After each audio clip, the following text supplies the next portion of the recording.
तो वही बीजेपी प्रदेश प्रभारी का छत्तीसगढ़ दौरा है। आज शाम को ओम माथुर रायपुर पहुंचेंगे। सह प्रभारी नितिन नवीन भी रायपुर आएंगे। कुशाभाऊ ठाकरे परिसर में बैठक का आयोजन होगा। तो कल कार्य समिति की बैठक होगी। कार्यकर्ताओं और नेताओं से मुलाकात की जाएगी और आगामी विधानसभा चुनाव को लेकर रणनीति भी तैयार की जाएगी। तो बीजेपी प्रदेश प्रभारी का छत्तीसगढ़ दौरा रहेगा। आज शाम को ओम माथुर रायपुर पहुंचेंगे। उनके साथ में सह प्रभारी नितिन नवीन भी आएंगे और कुशाभाऊ ठाकरे परिसर में एक बैठक का आयोजन होगा और कल कार्य समिति की बैठक का आयोजन होगा। कार्यकर्ताओं नेताओं से मुलाकात की जाएगी और आने वाले विधानसभा चुनावों को लेकर रणनीति भी तैयार की जाएगी।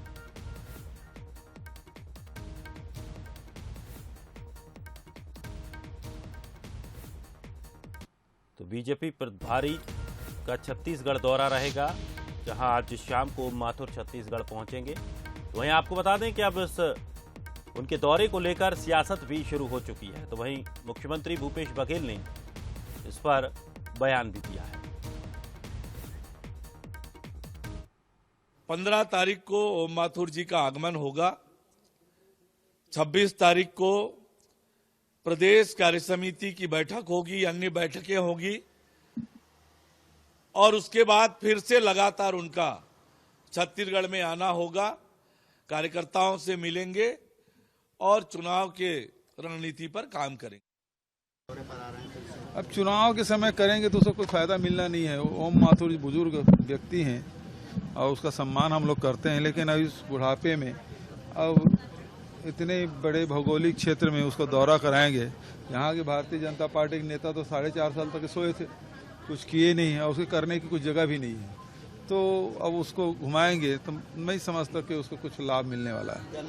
और चलिए इस खबर पर अधिक जानकारी के लिए हमारे सहयोगी गौरव शुक्ला सीधे हमारे साथ जुड़ गए हैं। गौरव, मध्य प्रदेश अगर छत्तीसगढ़ की बात करें तो छत्तीसगढ़ प्रभारी ओम माथुर का दौरा रहने वाला है। बीजेपी खुश है, बैठकें भी होंगी, लेकिन भूपेश बघेल ने जिस तरह से चुटकी ली है, किस तरह से इसके मायने निकाले जाएं?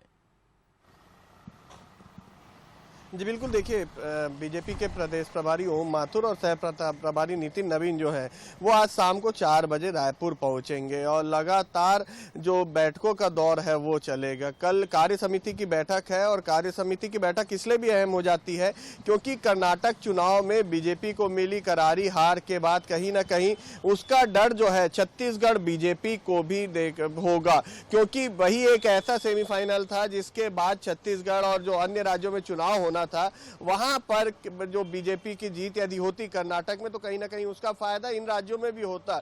लेकिन अब जो करारी हार मिली और कांग्रेस को एक बड़ी जीत मिली है, उसका कहीं ना कहीं फायदा जो है कांग्रेस उठाने की कोशिश करेगी। तो बीजेपी अपनी हार को एक बार फिर से किस तरीके से जीत में बदला जाए उस पर रणनीति तैयार करेगी। कल बीजेपी की कार्य समिति की बैठक है। उस बैठक में सबसे पहले तो जो प्रधानमंत्री नरेंद्र मोदी के कार्यकाल को 30 मई को 9 साल पूरा हो रहा है, उसे लेकर कार्य योजना बनाई जाएगी कि किस तरीके से जनसंपर्क अभियान करना है और बाकी जो कार्य करने हैं वो कैसे करना है। और उसके साथ ही साथ जो चुनाव होने हैं, विधानसभा चुनाव है, उसे लेकर भी कार्यकर्ताओं से ओम माथुर जो है वो बातचीत करेंगे। कार्य समिति है, लेकिन कार्य समिति सिर्फ प्रधानमंत्री नरेंद्र मोदी के कार्यकाल को लेकर नहीं होगी। इसके साथ ही साथ जो चुनाव में हार मिली है कर्नाटक में, उससे कैसे छत्तीसगढ़ में हटाया जाए और छत्तीसगढ़ में किस तरीके से जीत दर्ज की जाए, इस पर भी चर्चा होगी। तो बूथ कमेटी की लगातार बीजेपी फोकस कर रहा था बूथ सशक्तिकरण को लेकर और खुद ओम माथुर बस्तर दौरे पर जाने वाले थे।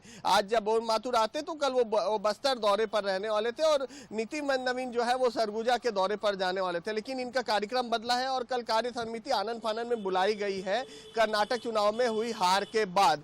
तो कहीं ना कहीं एक बड़ी बैठक कल होगी और मुख्यमंत्री ने जो तंज कसा है वो गलत नहीं है। उनका साफ तौर पर कहना था कि 4.5 साल बीजेपी ने कुछ नहीं किया और जब अब चुनाव पास आ गया है तब विधानसभा चुनाव पर बीजेपी फोकस कर रही है। और ओम माथुर को लेकर सीएम ने कहा था कि वो बुजुर्ग हो गए और उन्हें अलग अलग जगह में घुमाना अब कोई मतलब नहीं है। तो पूरी तरीके से छत्तीसगढ़ जो है वो राजनीतिक गतिविधियों बिल्कुल, और लगातार जिस तरह से अब जो माहौल बन रहा है, चुनावी साल है, लगातार आरोप प्रत्यारोप बयानबाजियों का दौर हमें देखने को भी मिलेगा। शुक्रिया गौरव हमारे साथ जुड़ने के लिए।